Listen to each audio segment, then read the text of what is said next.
As a teenager, I always wanted to take over the world. I don't really change my work ethic. It's 110% all the time. I think we just breed our own culture. It's not something that we set out to do. It's what we look for in our team. HDB, we're a family business. It's named after my 3 children, Harley, Darcy, Billy. We're at it 24/7, making sure we keep the wheels moving and we're doing what we're supposed to be doing. We're nearly at 40 vans within a year and 5 months. The growth it's just exploded, really. What we now do is all about quality and service. That's what drives us every day.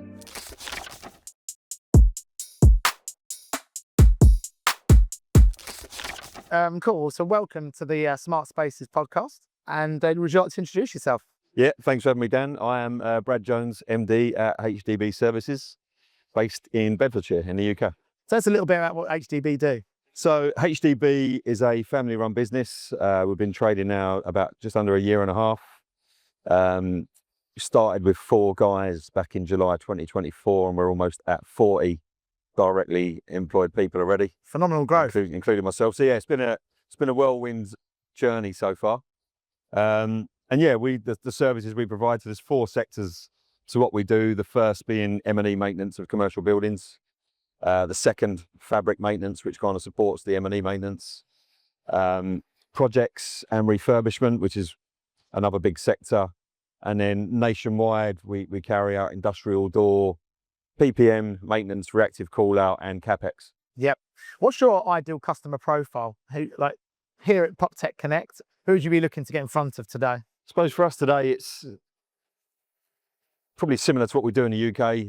Someone at a chief exec level, CEO level, that then filters down to the facilities team or the operational team.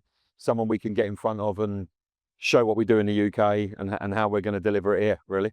And our facilities management companies, are they your main client base? Talk to me about the type of clients and type of businesses. Yeah, so it varies really. In the UK is facilities management, and then the end user is, I mean, we've got some big clients that are the end user that don't use an FM team or an agent, and predominantly that's kind of what we're going to be looking to achieve in here. Yeah, and so what sort of problems would you solve in a typical week for a business? Varies massively. I know, because I see your post on LinkedIn. So I'd like, give me an example. I see bollards a lot of the time. So we look after various logistics up and down the country. The jobs vary from a smashed up bollard from a forklift driver to speed hump replacement, potholes, all the way through to industrial doors, dock levelers, high speed doors, and then through the other end of the spectrum is the beautiful office space mixed retail units that we look after in London and around the country. So it's really wide ranging. How do you ensure the quality across all those different various services that you're providing? Me and myself, me and my ops director, Chris, we're involved at interview stage and picking and choosing who we bring onto the team. We've got a real strong list of the values we look for and who we employ, whether it's a carpenter, a contract manager, painter and decorator, or an apprentice. You've got to have the right values, you've got to have the right work ethic.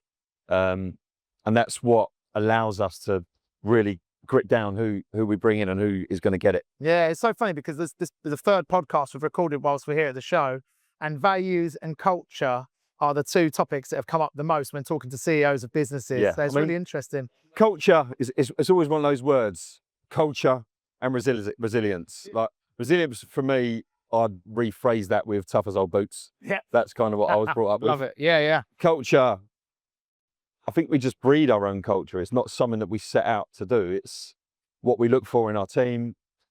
We deal with our guys on a daily operationally, and say CEO, I'd say I'm probably more of an MD, and I get involved day to day with what is going on from procurement to health and safety to HR, and that's what I enjoy. Yeah, no, totally. Yeah, no, it's funny because I was always MD, and I think really CEO, if I'm completely honest, it was more about the marketing and being on LinkedIn and things like that.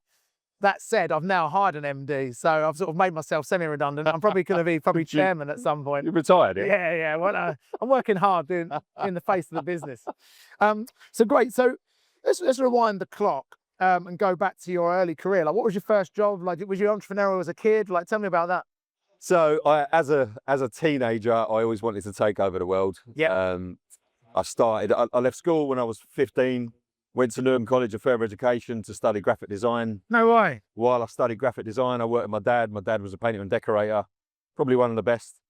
And still now is probably one of the best. He's like a role model for me, my dad. Oh, amazing. And then I ended up working for my dad till I was 27 years old. Wow. Paints and decorating. Everything really. So from painting and decorating to refurbishment, carpentry was something else that I picked up and learned Did on the the way. graphic skills come into that? Now I run my own social media account daily, so you probably see that what goes out. Did you design the HDB logo? No, I had an input, but yeah, a good friend of ours from Bedfordshire designed it. No, totally. And the brand. So it's funny seeing you stand next to Zach the other day. I think you had another white-haired person on the other side. I had your branding in frame. Maybe I'll go there and stand next to you. You'd fit in the D-fit. I thought, quite, he's well ahead of thinking with the branding. Takes it to another level. The orange, brilliant. So yeah, so that 27. What happened at 27? So me and my middle brother Chris set up a business called Jones FM. And we run a really successful business for 8 years. When I left, I left Jones FM and set up on my own. The kids named the business. How many years was that? Sorry, Jones FM. 8 years. 8 years. 2012 till 2020. Wow, wow. Did you get your dad involved in that at all? So my dad still works for my brothers, Chris and JJ. Yeah. They got a really successful business in London now, nationwide as well. Similar roles and I didn't realise he was two brothers. So it's all three of you. Yeah, JJ. Yeah, so JJ was my younger. He was the baby brother. Wow. And it was me and Chris, business partners. Yeah. JJ came in as ops director, and then family again has been a huge theme these last 3 days. And yeah, my business partner is my brother, of course. And I'm always interested around that dynamic. I mean, what was the dynamic like? You don't have to go into too much detail, but yeah. We did, I suppose, as two brothers, we did everything together. Best relationship. Even till the point that I left, we was getting on really, really well. The business was doing amazing. We just two different people with two different ideas. We were successful. And still now, what I do now is at the forefront of everything I do every day. Yeah. Could your relationship improve not being in the business together anymore? Or? It's turned a corner. Yep. Yeah, I don't think we'll ever get the relationship we had when we were business partners and as we've grown up, but we are now. It's become good again, which is a good thing for me and good for my family. Yeah, good for our kids. So it's I'm yeah, glad it's good to hear that. And tell me about your business, like what you're doing differently now, and how you differentiate yourself against your peers. So HDB, we're a family business. It's named after my three children, Harley, Darcy, Billy. And are they in the business? So Harley is in the business. Darcy is 12 years old, but feels like she's in the business. Can't declare that she's in the business. And Billy's making a plan to get me out when he's 18. Yeah, so. I can imagine. Yeah, succession already there. I know. Brilliant. But yeah, it's what we now do is all about quality and service. But that's what drives us every day. My daughter, she runs the customer-centric side of the business. Anything to do with feedback and customer service, she directly feeds back into us, and then that has a big effect on what we do with our operations and processes that goes out every day for our clients. Yeah, amazing. That's great. And like, in terms of the marketing side of it, how do you get your leads? Like, do they come through the website? Do they come through social media? It's very organic, really. What we've been very lucky. We attract most of our clients. We attract through what we deliver for other clients by word of mouth. LinkedIn has also been very good for us in terms of us putting our stories out. We love to tell a story. We don't always name a client. We kind of keep it where we need to. But LinkedIn has been great in supporting how the business has grown. In the last 3 months, it's blown up. Yeah, I can't believe it. In the headcounts and expanding. Had you still get involved in the day-to-day interviews or? Every interview. Wow. And I will do until we're 1,000+ employees. Oh, amazing. Until I can't keep up anymore. Yeah, amazing. But I mean, Chris, ops director Chris, is my right-hand man. Chris has become like a brother to me. What we do, we live and breathe every single element of what we do, down to fuel bills, taxing vans and MOTs, all the way through to completing contracts and flying to Dubai for a PropTech show together. Amazing. So it's good to get that sort of camaraderie in someone that you know has got the same values and the same work ethic and drive to be successful. It's all about a bigger team, really. For us, it's making sure the team that we're growing grows and everyone benefits. Yeah, and like that investment, obviously you're investing heavily into the team. What else do you have to invest in a business like yours? Is it vans? What else? Yeah, I mean, we're a mobile workforce. We've got some static M&E maintenance contracts that we look after. But the majority of what we do is van-based. We look after Glasgow to Amesbury, Bristol to Norfolk, and a lot of sites in between. So it's yeah, we're nearly at 40 vans within a year and 5 months. So the growth it's just exploded really. But we've managed to keep in front. We can be quite strategic in how we run it. Not every new starter needs a vehicle, but because of the way the business works. Yep. There's some advertising there, I'd imagine, as well. These vans are touring. They're everywhere. I get phone calls from clients in Shrewsbury, Barnsley, Manchester. Are you fully like national then? Fully national now, yeah. It was like, bear in mind, I never left London. My entire growing up work experience was central London and in and around the M25. And when I had the opportunity to grow that and become nationwide, potentially now global, it was once it started, you realised actually it's not as hard as what it actually seems. No, amazing. That's it's just great. getting the right people. It's a good message to get out there, actually. And actually, your growth in stagnant economy almost, I think 1.5% growth, you've managed to grow to 40 people. It's double digits, very impressive. Double digit, like every month. Yeah, that's great. And with those services, is there a service that stands out that you get the most of? Like, is it decorating or something? Like, what if you look at your books at the end of the year, you go, cool, we've really done a lot of MEP maintenance, for instance. What's the one that seems to stand out for the moment? So for the last year, our biggest sector has been industrial doors. Oh, right. We've got a huge client, a dairy client in the UK. We've just picked up we looked after the logistics arm, the distribution arm, and now we've just picked up the actual dairy side of the manufacturing process. Great. Yeah, so great contract. That has been huge for us, and it's allowed us to grow a really strong technical team that understand what we expect, paperwork, tech behind it, and then build a management team that support the process and the requoting of extra works and call outs for what's required for them to support their operations really. I suppose second to that is passive fire. Passive fire's huge for us in the UK. We achieved our fire RAS accreditation. I was going to ask you that, like, how many accreditations does a business like yours have to have, and how many have you got at present? Are there others you aspire to get, or you're going through the process of getting? Yeah, I mean, at the moment we've got about 7 accreditations that are quite costly, but they have huge benefit and trust for the clients to know that you're compliant. And there's probably about another 3 that we would need to get to allow the business to go where it wants to go. ISO 9001 being the next one for us, really. Does an internal team do it? Do you get external consultants? Like, how do you? So we onboarded with a UCAS accredited company. So they can't write your policy for you. It's got to be written by you. And so our internal team will be in charge of building the maintenance management system.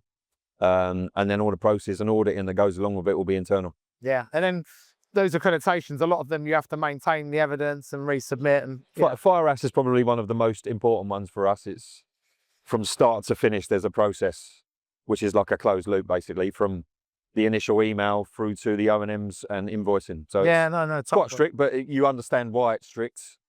You look at the likes of Grenfell and how that affects us, changed the country really. So and I think that will do something very similar for the UAE. Does that mean you have to have a lot of insurance? Like, what sort of insurances does a business like yours need? Yeah, so we, as well as our ELPL, we've now increased our PI because we're designing systems and recommending systems. So it's as the business grows, we're scaling the certain elements of the insurances that we need. You're obviously national in the UK. Talk about your international expansion. So we've, over the last 6 months, looked at Dubai and Abu Dhabi. We've now got 3 or 4 real good opportunities to get us some boots on the ground in the UAE. The processes in the background are almost now complete, so we'll be mobilised, I would expect, in the next 4 to 6 weeks with guys on the ground doing what we do in the UK. Yeah, and what made you choose Dubai and Abu Dhabi? I think it's the quality here is unbelievable. Quality and service. The weather's great. It's raining in the UK today. Yeah, no. Don't tell my wife that it's 29 degrees today. You have to tell her it's 22. Not that we get to go outside and see the weather. So yeah, it's I think what you get here from anywhere else in the world is very different, and that's key really for what we're trying to do next. It's so funny because that, again, another topic that's come up multiple times, and it's, there's a lot of like-minded people here. share similar values, go-getters. I've heard that it can be challenging to hire, but I think relocating here is probably an easy argument. So if you're going to open a business somewhere, it feels like this place is really accessible. Has that been your experience to date? Yeah, I mean, so far every experience I've had has been a good one. I've not had a negative. There's been a few hurdles, but we've jumped the hurdles. We've supported with the information we need to get the business where we need to get to. And when we looked at our internal team in the UK relocating to the UAE, we probably had about 15% of the workforce that were nominated for it and in the air, as well as myself. But yeah, Wow. Talk to me a little bit about that. Where are you going to base yourself? I mean, initially, I would expect probably monthly visits from me, maybe initially a 1 or 2 week stint to get processes off the ground. Everything we do is on email and through our own internal system. So it's quite easy to manage, what we do in the UK nationwide from our Bedfordshire hub. And then once we're on the ground here, it'll be run very similar. Yeah. What do you foresee moving forward? How often you'll be here? Do you know any ideas of what you think the cadence will be? I mean, we've got one of our contract managers ready to relocate. We've got 3 to 4 guys that are ready to relocate. Yeah. And it really depends on the type of work that starts to come through the door for us, really. We've mixed skill sets, M&E, fabric, fire doors, carpenters, decorators, and good supervisors. And that, like, to drive quality here and provide what we do in the UK is key for us. So to get 4 good guys on the ground that I know are not going to take a hit in the UK for me.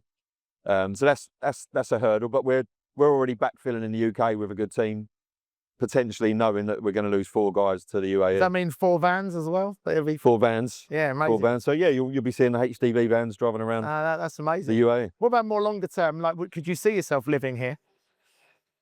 Yes.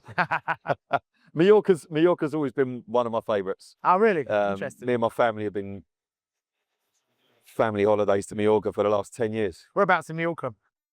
A beautiful little part of the southeast of Mallorca called Calador. Nice. Yeah, a good friend of mine just bought a property there actually, and renovating it. Yeah, it's beautiful. So yeah, it's a nice part of the world. Yeah. Yeah. Very, very different to the UAE. No, totally. Yeah, I think almost here it's like your cake and eat it, isn't it? Because you can do the. I don't think you could have the business there that you could have here by any means. But worlds apart. Yeah, I think here you can work, play. Yeah, that's brilliant. Yeah, I mean it ticks every box. Like you've got beaches, you've got restaurants, you've got hotels. Everything for the kids here. Look, if you look at Abu Dhabi and Yas, Warner Brothers, Ferrari World, the water park, the aquarium. It's a kids' playground. Have you had the conversation at home yet? Yeah, we've had small combos about it. Yeah. I won't go too much into it because Jem will end up watching this. No, exactly. No, I mean, might be some surprises in the podcast. We're certainly thinking about it. And, I'm sort of really waiting to see how the business grows in this location. That's it. I mean, we've always been guided by the requests from our clients. HDB has grown in the UK by what work we've won. We didn't set out to become an industrial door team. We didn't set out to become an M&E maintenance team. It's my experience and my background is M&E maintenance and construction. And Chris, Ops Director Chris, brought a lot of experience and knowledge of industrial doors, yard safety.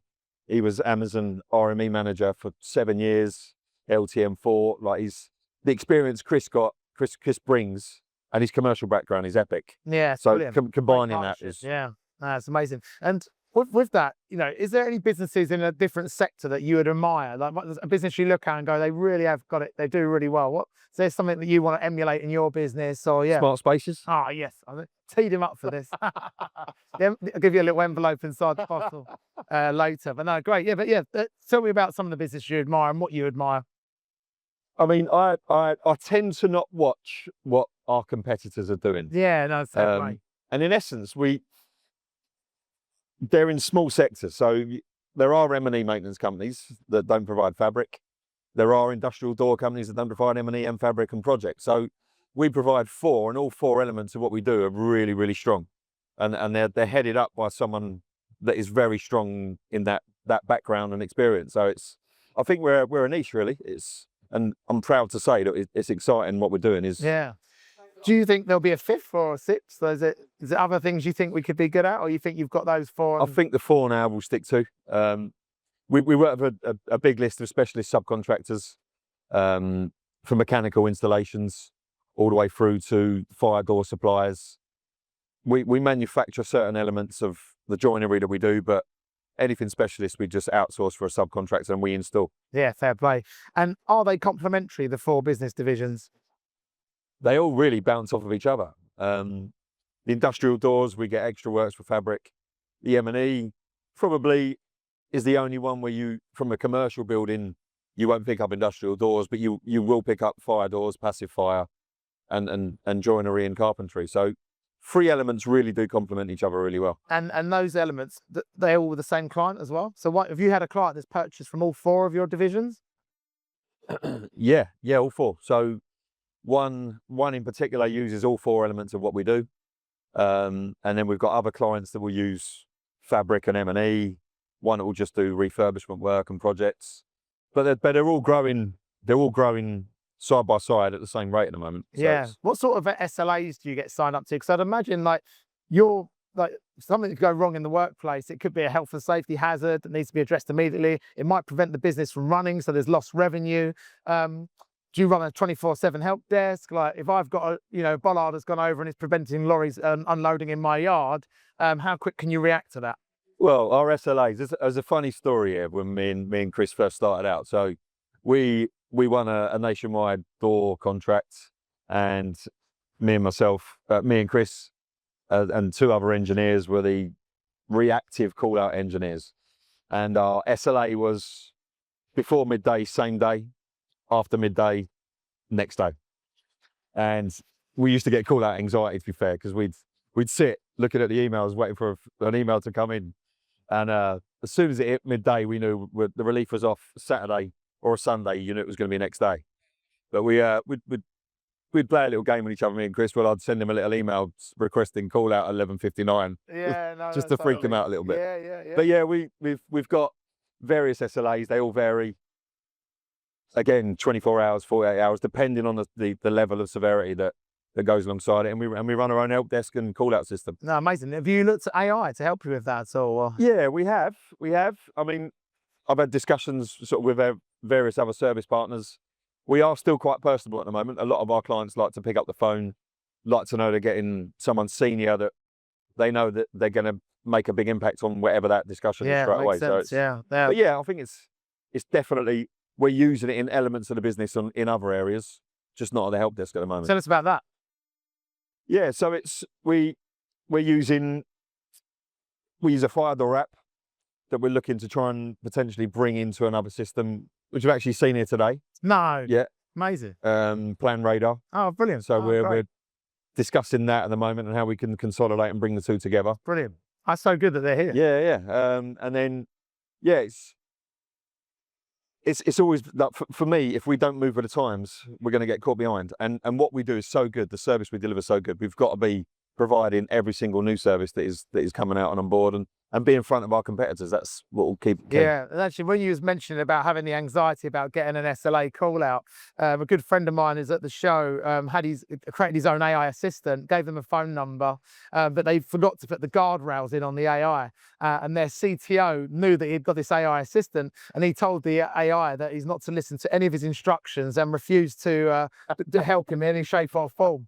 And so he didn't know this, obviously. He woke up the next day and none of the tasks had been done that he thought they'd done, then started to query the AI, and the AI refused to speak to him and said that it moved itself to another server in a remote location and won't ever work with him ever again. And he said what freaked him out is he restarted it and it remembered, and so he still couldn't get it back. And it was an important story to make sure you put guardrails in when you deploy before AI, you go down that road. Make sure it's got a chain of command that you can unravel. Sick. Yeah, 100%. But what I find interesting when I talk to other CEOs and managing directors and leaders of business is there is that anxiety. How do you tune out when you go on holiday? Like, are you checking your emails all the time? How do you like enjoy family time? Talk to me about that dynamic. I suppose the last year and a half has been tough. Family time was my biggest thing, really. My wife works in the business. She supports what we do. Oh, great. My children are part of the business. We work from our home address currently. Oh, nice. So there's no real shut off. It's 24/7. But we are very good at going to work. and having family time. Yeah. And when you was at Jones, and obviously the business was a little bit more mature, what was that like? Was you still working as hard as you are now, or? Yeah, I mean, me personally, I don't really change my work ethic. It's 110% all the time, and that's Saturday, Sunday evening.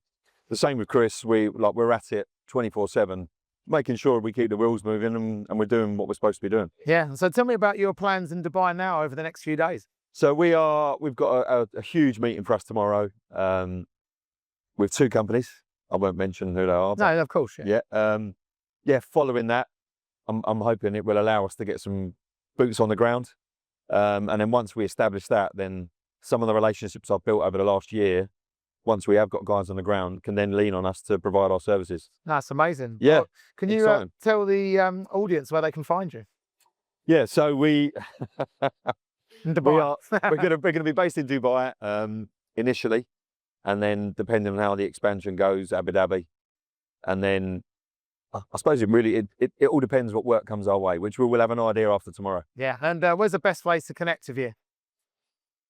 LinkedIn is probably the best way. I mean, I do most of what I do is on LinkedIn. There's a little bit of HDB on Instagram, more about the day-to-day stories, the day-to-day lives of what we're doing. My daughter heads up a lot of that. Oh, great. And then, yeah, just directly. I'm an old school guy. I've got a mobile number that I've had for 25 years. My number's never changed. Yeah, brilliant. Thank you very much. Thanks, Dan. Thanks for having me. Cheers.